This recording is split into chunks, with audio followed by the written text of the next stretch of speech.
Hello viewers, thank you so much for joining me. As promised, I am going to upload a new video on each day of the week, and each day of the week will follow a particular theme. If you are new to this channel, I am Dr. Puspen Dasgupta. I upload videos related to ENT, especially how to prepare for MRCS ENT. I have also started uploading videos regarding how to prepare for MS ENT theory exams, MBBS ENT, and MRCS Part A. The theme for Monday is MS ENT. The theme for Tuesday is MBBS ENT. The theme for Wednesday, MRCS ENT, especially MRCS ENT OSCE. Thursday is MRCS Part A. Friday is English Language Proficiency Test, especially with the view to emigrate to a country like the United Kingdom. And Saturday, that is today, is going to talk about my travel experiences in the United Kingdom. So without further ado, let's get into the meat of the discussion. And before you tune out thinking that you're only here to prepare, you serious person, you have to understand that if you prepare really nicely, then you might have to learn how to travel as well.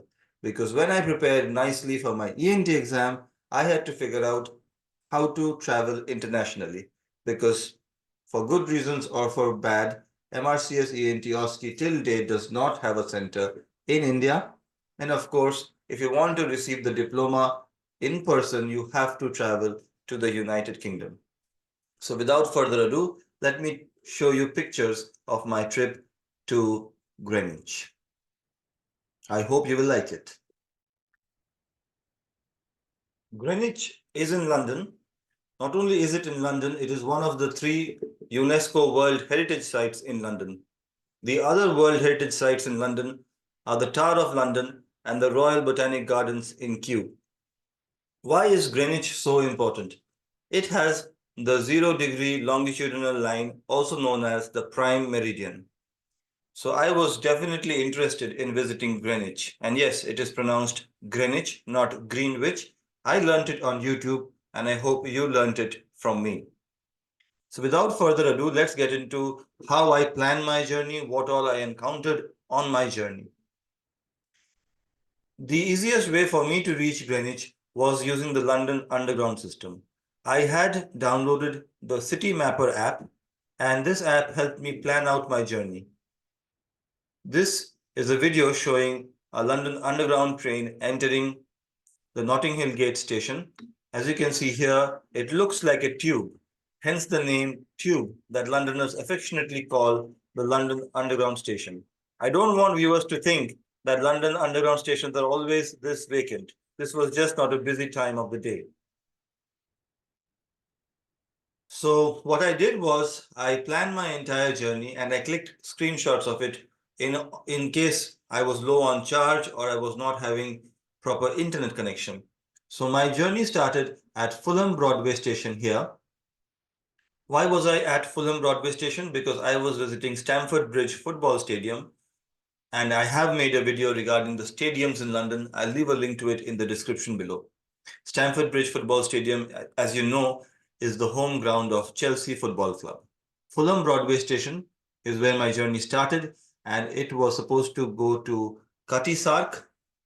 Cutty Sark is the nearest tube station to the Greenwich Prime Meridian. As you can see here, this blue water body is the River Thames. Fulham Broadway is on the north side of Thames, and yes, it is pronounced Thames, not Thames. From Fulham Broadway station, I had to change the train at a station somewhere here, and then I had to take a different train to Cutty Sark. The entire journey would take around 80 minutes and it would cost 3.4 British pounds.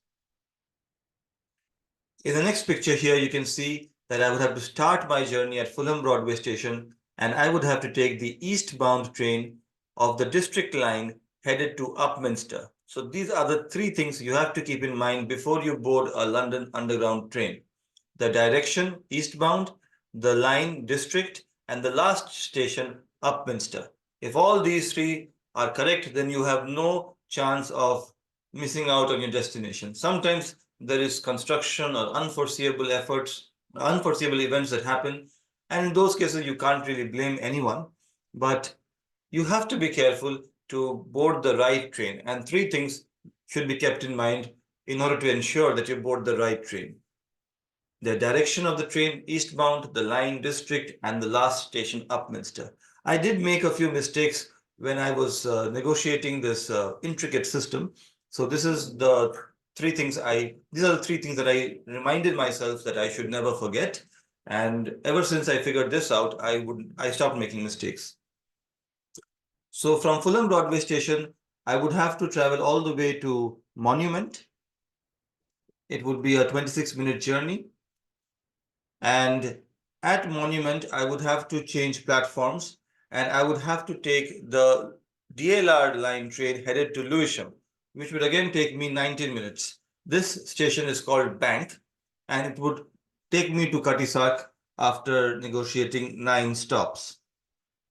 At Katisak, I would have to get out and then walk for 19 minutes to reach the Royal Observatory in Greenwich. This is the place which has the prime meridian. Of course, the prime meridian is a 0-degree longitudinal line which separates the globe into the eastern hemisphere and the western hemisphere. So it is not restricted only to London.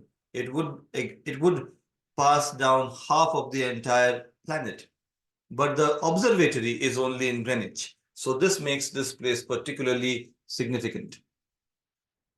This is me clicking a picture of myself for posterity's sake while comfortably seated inside a London Underground train. And yes, this is where I have reached Cutty Sark. As you can see here, it is proudly proclaimed as a UNESCO World Heritage Site, and Cutty Sark is the name of the tube station. Why is it named Cutty Sark? I'll get to it later in the video. And this is the view from outside.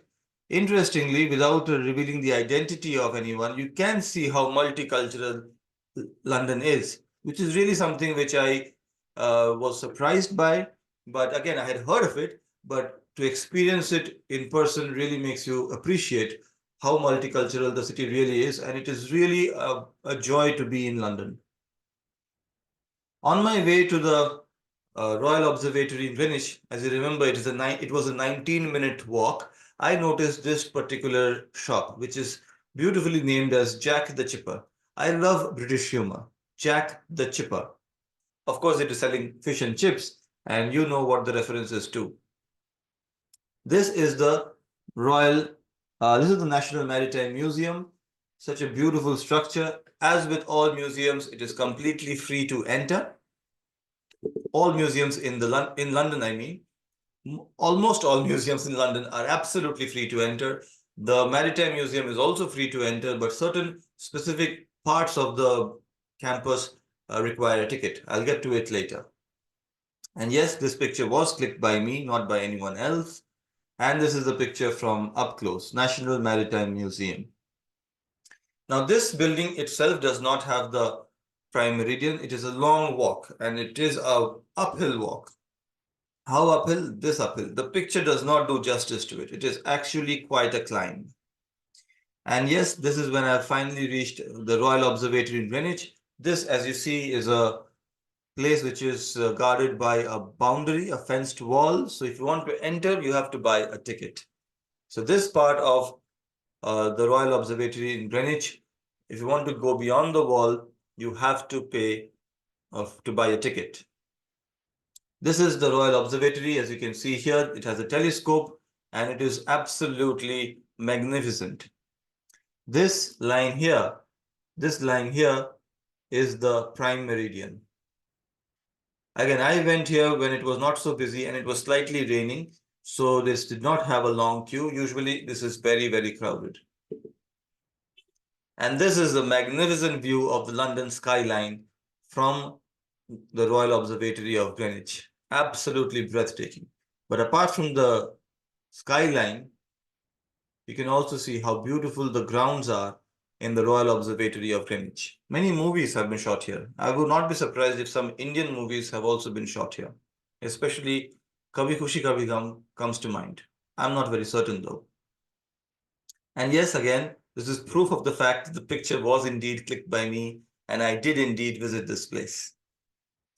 This is the trademark picture that everyone wants to click. Upon reaching the prime meridian, one foot in the Western Hemisphere and the other foot in the Eastern Hemisphere. This picture was not so difficult for me to click because I clicked it myself. However, this picture was particularly difficult to click. And if you can see a puzzled look on my face, it is because I did not foresee a complete stranger coming up to me and volunteering to click my picture. This is something which is not very common in India, or at least not very common in my experience, but it is fairly common in London. I have had multiple strangers volunteer to click my picture only to understand that this was a quid pro quo. If they clicked my picture, I would have to click their picture. I think it is a very fair deal. The person was kind enough to click more than one picture. And this picture again illustrates my state of mind right now, where I am registered with one medical council in the Eastern Hemisphere and one medical council which can be considered to be part of the Western Hemisphere. Coming back to why is the tube station called Cutty Sark? It is called Cutty Sark because of this boat. This at one time was one of the fastest, if not the fastest, vessel in the UK. Now it is just a museum. And London is a fascinating place. Here, boats are museums, museums are palaces, palaces are grand, and the people are just the best. On my way back to Cutty Sark tube station, I noticed Britain's oldest brewer. Of course, this video is sponsored by Britain's oldest brewer, and you can definitely go visit this place if you want to have a good time and you don't really care much about your health. I'm just kidding. I don't get any sponsorship. This is a completely demonetized channel and I'm not looking to post videos to make money. Thank you so much for watching this video. I hope you liked it. So Saturdays will be for travel videos. And if you have any feedback, if you want me to do something else, if you want me to improve the quality of my videos, then I'm happy to listen to your feedback. And as per the feedback, I have stopped showing my face because I am not good looking. So I'm hiding behind the avatar. Thank you so much for watching this video. Thank you so much for watching my other videos. Thank you for subscribing to my channel. I'm deeply, deeply grateful. Take care. Bye-bye. I hope I'll see you soon in the next video very, very soon. Bye-bye.